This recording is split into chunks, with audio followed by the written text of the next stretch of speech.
Good morning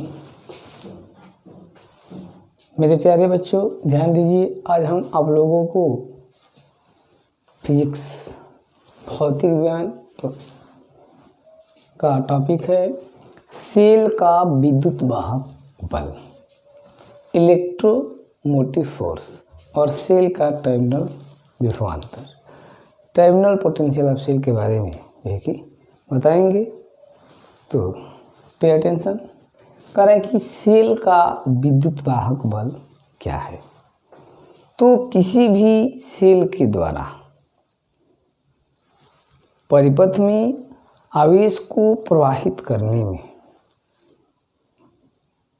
किसी भी cell के द्वारा परिपथ में आवेश को प्रवाहित करने में सेल द्वारा किया गया कार्य, सेल द्वारा किया गया कार्य सेल का विद्युत वाहक बल इलेक्ट्रोमोटिव फोर्स कहते हैं। The work done by the cell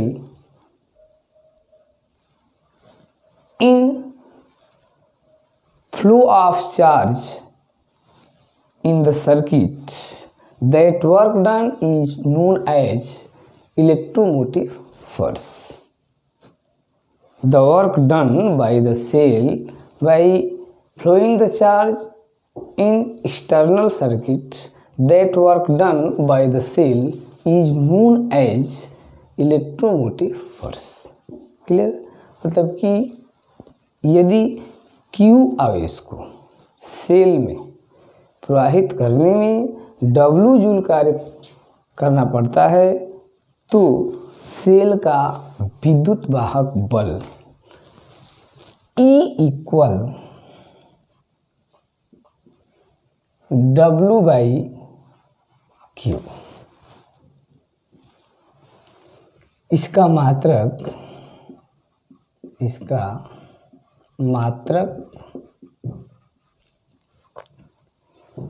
joule पर कूलम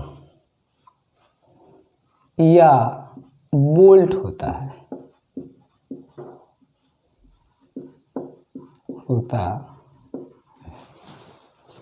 ठीक है, क्लियर।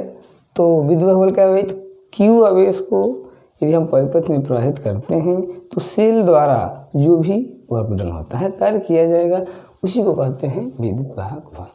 कह रहा है कि किसी परिपथ में यदि हम 3 एम्पियर की धारा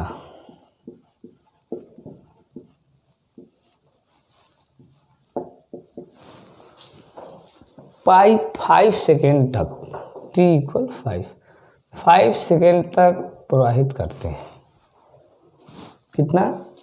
3 एम्पियर की धारा यदि हम 5 सेकेंड तक प्रवाहित करते हैं तो सेल द्वारा किया गया कार्य W 1350 जूल हो जाता है। तो इस कंडीशन में सेल का विद्युत वाहक बल क्या होगा? तो सेल का विद्युत वाहक बल E equal W by Q। इस फॉर्मूला को लगाएंगे तो हम जानते हैं कि t इक्वल 5 सेकेंड, मतलब क्या? 5 इंटू 60, ये 5 सेकेंड नहीं 5 मिनट तक प्रवाहित किया जा रहा है। 5 मिनट तक किसी भी परिपथ में 3 एम्पियर की धारा 5 मिनट तक प्रवाहित किया जाता है, तो किया गया कार्य 1350 जूल है। तो इस सेल का विद्युत वाहक बल फाइंड करना है। तो हम जानते हैं फॉर्मूले से कि विद्युत वाहक बल E equal W by Q। ठीक है, तो अब हम W कितना है? 1350 जूल, और ये टाइम जो दिया हुआ है वो 5 मिनट है, इसको सेकेंड में बदल दिए। तो E इक्वल W कितना है? 1350 बटे में, अब Q की जगह पर हम क्या लिख सकते हैं? चूँकि जानते हैं Q इक्वल होता है I इंटू T। तो यहाँ पर रख देंगे आई की वैल्यू कितनी है 3 इंटू टी कितना है, क्लियर है। तो अब जो है कि ये कैंसिल हो जाएगा, तो बच जाएगा ई इक्वल 135 135 बटे में, ठीक है।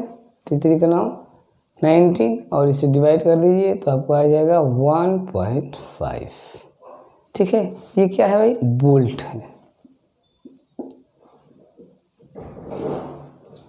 क्लियर। अब दूसरा हमारा टॉपिक है सेल का टर्मिनल विभवांतर। क्या होता है सेल का टर्मिनल विभवांतर? तो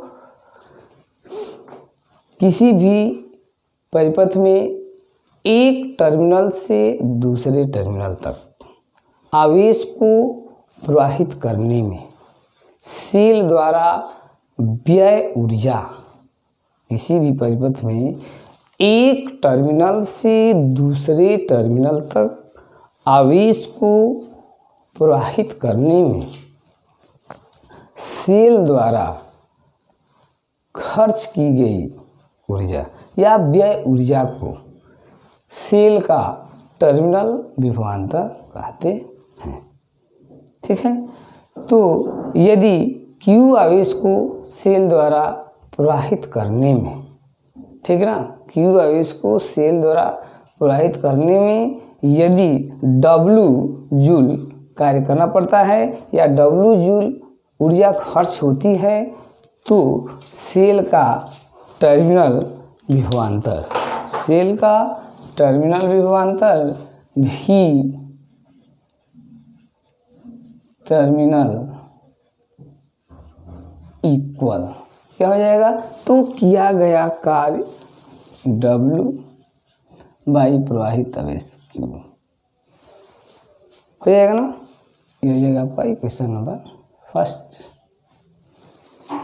अब कह रहा है कि यदि परिपथ का बाह्य प्रतिरोध R हो तथा प्रवाहित धारा I हो तो V equal IR, question number 2। अब इक्वेशन 2 और 1 को मिलाने पर समीकरण 1 और समीकरण 2 से तो W by Q equal I into R, तो ये हो जाएगा आपका, क्लियर हो गया।